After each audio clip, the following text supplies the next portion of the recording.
Hi everyone, welcome to Kajal blogs. कुछ दिन पहले ही मुझे एक कमेंट आया था, बैंगलोर में रहने का टोटल एक्सपेंस कितना है, यानी कि रेंट, फूड और ट्रैवलिंग एक्सपेंस।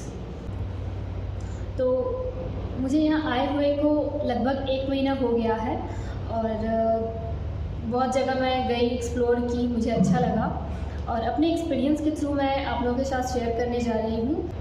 यहाँ अप्रॉक्सीमेटली कितना टोटल एक्सपेंस लग सकता है बैंगलोर में रहने का। सबसे पहली बात तो Bangalore is a beautiful city with neat and clean environment. Yes, it is expensive, but इसके अलावा बहुत कुछ है जो आपको बहुत पसंद आएगा। जैसे कि यहाँ के लोग बहुत अच्छे हैं, यहाँ के कल्चर बहुत अच्छा है। ऑल ओवर इंडिया से यहाँ लोग आते हैं जॉब करने, बहुत यहाँ पर सेटल भी हो जाते हैं।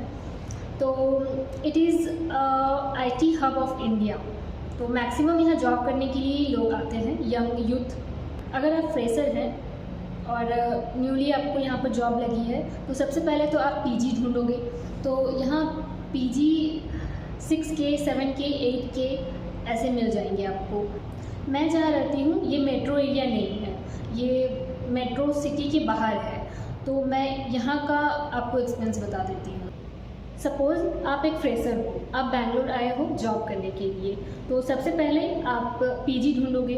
तो जनरली जो फ्रेशर होते हैं वो शेयरिंग में रहना पसंद करते हैं। तो यहाँ पर 6K, 7K, 8K इतना रेंज में आपको PG मिल जाएगा।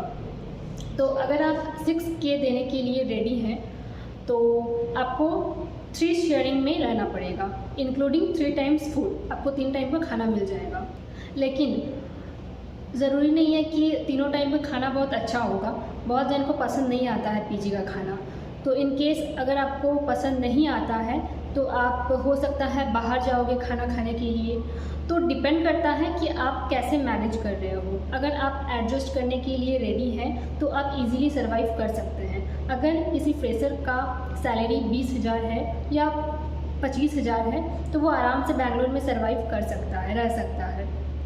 पर डिपेंड करता है वो कैसे मैनेज कर रहा है।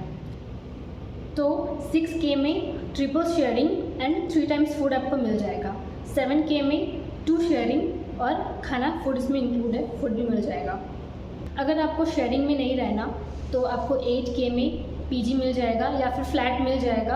आप अकेले रह सकते हैं, बट आपको उसमें फ्लैट में खाना वगैरह तो प्रोवाइड नहीं किया जाता है। आपको खुद से कुक करना पड़ेगा या फिर मेड रखना पड़ेगा कुकिंग के लिए।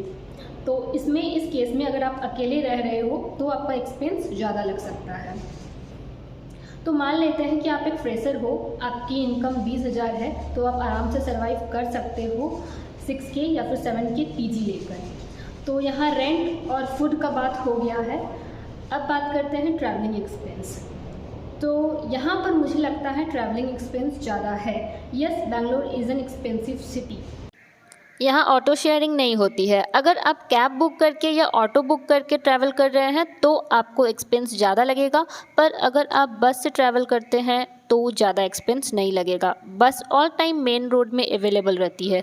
अगर आप अपने ऑफिस एरिया के सामने रहते हैं तो टाइम सेव होगा और एक्सपेंस भी। मुझे यहाँ पब्लिक ट्रांसपोर्टेशन थोड़ा बहुत ठीक नहीं लगा, बाद बाकी सब ठीक लगा।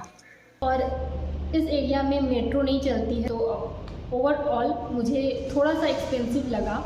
और ऐसा नहीं है कि जो दूसरे स्टेट में 30 रुपीज़ या 50 रुपीज़ प्राइस है, सेम प्रोडक्ट का प्राइस यहाँ पर आपसे 100 रुपीज़ चार्जेस किया जाएगा, ऐसा कुछ नहीं है। बहुत सारे ऑप्शंस रहते हैं यहाँ पर। सपोज़ हम लोग घूमने गए तो बाहर जाके खाना तो मन तो करता ही है खाना खाने का। तो बहुत सारा ऑप्शंस रहता है, आपको ये खाना है, वो खाना है। तो डिपेंड करता है कि आप कैसे मैनेज कर रहे हो। मुझे जो यहाँ पर सबसे ज़्यादा एक्सपेंसिव लगा वो ट्रैवलिंग एक्सपेंस ही लगा। 1 महीना के अंदर इतना अपने एक्सपीरियंस के थ्रू ही बोल पा रही हूँ कि ट्रैवलिंग एक्सपेंस यहाँ पर ज़्यादा है। और खाना वगैरह बाहर होटल में या शॉप में खाना ठीक है। जो दूसरे सिटी में जो प्राइस है मेट्रोपॉलिटन सिटी में वैसा ही प्राइस है, बहुत ज़्यादा भी नहीं है, बहुत कम भी नहीं है, बैलेंस है। आपको अगर बहुत ज़्यादा घूमने फिरने का शौक़ है, हर वीकेंड आप जा रहे हो बाहर घूमने, तो आपको कैब या ऑटो तो बुक करना ही पड़ेगा। आपको खाना तो खाना ही पड़ेगा। अगर आप एक्सपेंस फुलफ़िल कर पा रहे हो तो कीजिए, अगर आपको सेविंग्स करना है तो आपको घूमने फिरने वाला हैबिट थोड़ा कम करना पड़ेगा। और ओवरऑल यहाँ का मुझे नेचर अच्छा लगा, कल्चर अच्छा लगा, यहाँ के लोग अच्छे हैं, नीट एंड क्लीन है, यहाँ कभी भी बारिश हो जाती है। अगर बारिश नहीं भी होती है तो यहाँ का वेदर बहुत अच्छा रहता है, ना ही बहुत ज़्यादा गर्मी है ना ही बहुत ज़्यादा ठंडा है, और फ़ैन तो चलाने का ज़रूरत ही नहीं पड़ता है। और रात को सोते वक्त पतली सी कंबल ओढ़ कर सोना पड़ता है। तो ये वेदर मुझे बहुत अच्छा लगा यहाँ का। तो लास्टली मैं यही बोलना चाहती हूँ कि अगर आपका कोई गोल है तो ही बैंगलोर आइए, ऐसे ही मत आइए। मैं ऐसे ही आई हूँ 1 महीना के लिए, क्योंकि मेरी सिस्टर रहती है तो घूमने के लिए, एक्सप्लोर करने के लिए आई हूँ। बट आपका अगर गोल है, आप जॉब कर रहे हैं तो ही आप बैंगलोर आइए, आपका कोई प्लान होगा तो ही आप बैंगलोर आ रहे होंगे। लास्टली मैं बोलना चाहती हूँ कि बैंगलोर एक्सपेंसिव सिटी है, बट डिपेंड करता है आप कैसे मैनेज कर रहे हैं। अगर आपकी इनकम 20,000 है तो आप आराम से सरवाइव कर लोगे। तो बस 1 महीना में मैं ये सब कुछ एक्सप्लोर कर पाई हूँ। आई होप ये वीडियो आपको पसंद आया होगा। अगर पसंद आया है तो लाइक करना ना भूलें। नए हैं चैनल को सब्सक्राइब कर दीजिए, इंस्टाग्राम में फॉलो कर लीजिए। इंस्टाग्राम आईडी है hi I am Kajal, link description में मिल जाएगा। तो आज के लिए इतना ही, मिलते हैं नेक्स्ट ब्लॉग में, तब तक के लिए बाय बाय।